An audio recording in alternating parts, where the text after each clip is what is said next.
Puji Tuhan, Salam. Kita bertemu kembali dalam renungan Betani Kebumen.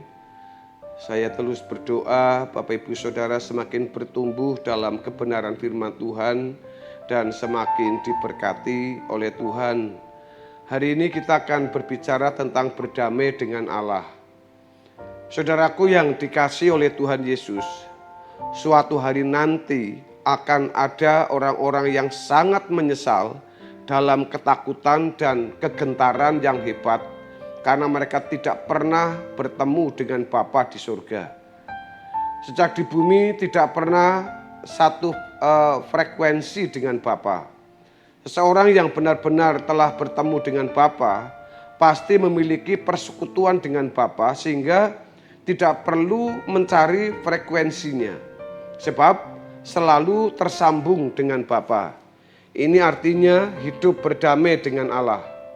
Kesempatan yang Tuhan berikan merupakan kesempatan yang tidak bisa dibeli, mahal sekali. Nanti kalau orang sudah meninggal dunia, di hadapan pengadilan Tuhan, tidak ada kesempatan lagi untuk berdamai. Mumpung kita masih hidup seperti ini, mari kita berdamai dengan Bapa. Kita masing-masing harus menguji diri sendiri.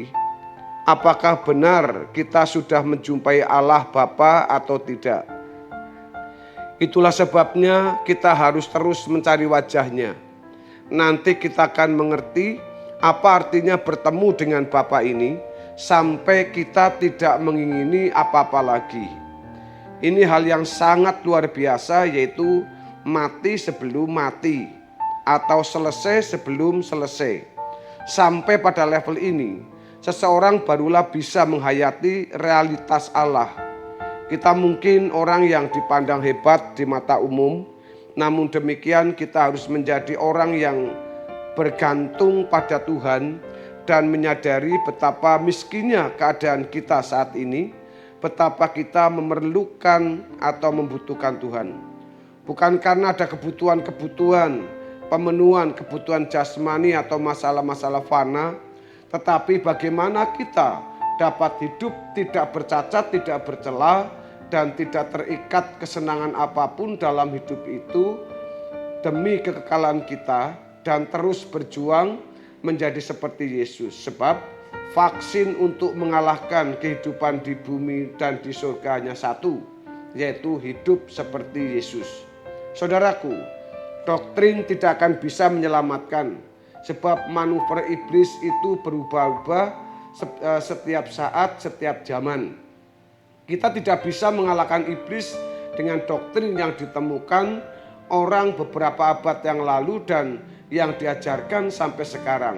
Kita harus menemukan Tuhan dan kebenarannya di dunia ini, di dunia kita ini hari ini.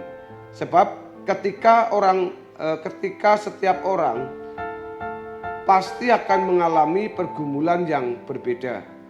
Dan iblis itu mencobai orang dengan segala taktik dan strategi yang berbeda-beda.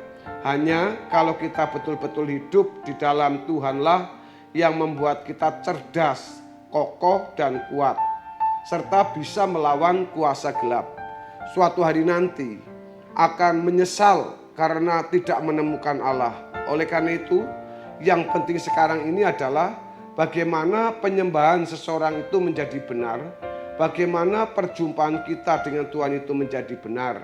Jangan hidup dalam suasana seremonial atau upacara.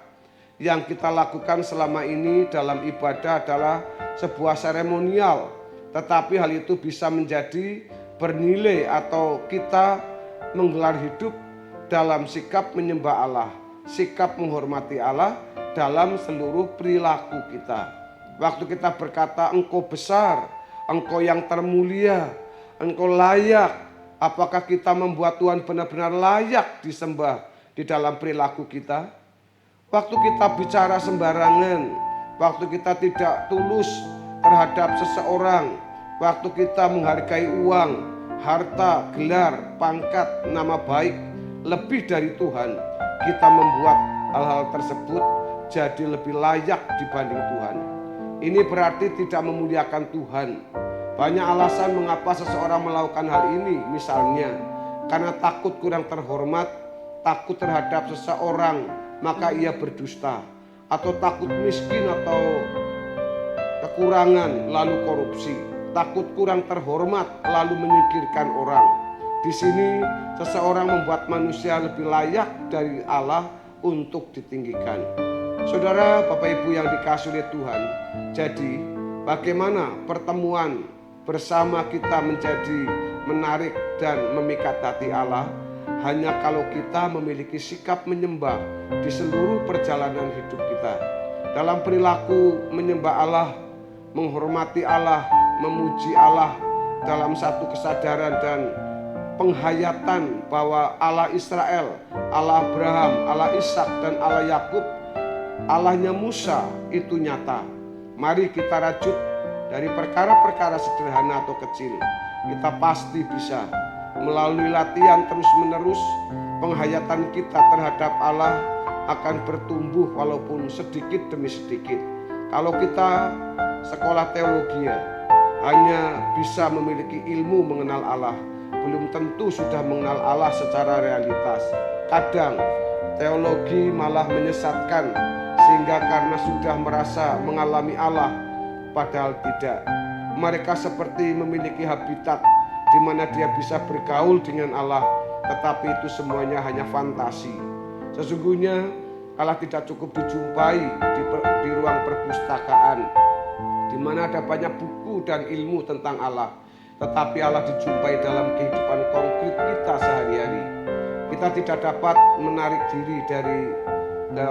diri kita ke atas kehadirat Allah kalau setiap hari hidup kita tidak ditarik ke hadapan Allah. Sekalipun kita paksa menyembah sungguh-sungguh, bahasa roh atau apapun tidak bisa, malah penuh kebohongan dan dusta. Tetapi kalau setiap hari kita menarik hidup kita ke atas, bagaimana kita menghormati Tuhan dalam setiap kata, ucapan, penilaian, dan penghargaan kita terhadap dunia ini juga benar. Hal ini menarik diri kita ke atas. Maka pada waktu kita berdoa, kita bisa terkoneksi dengan Bapa.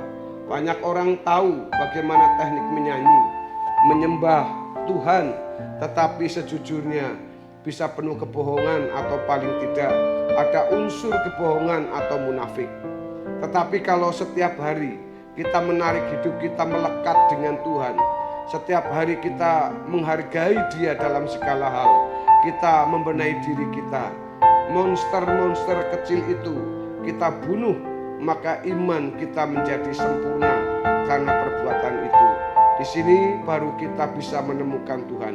Sehingga pada waktu kita berkata Bapa di surga, benar-benar tulus sampai terbang tinggi.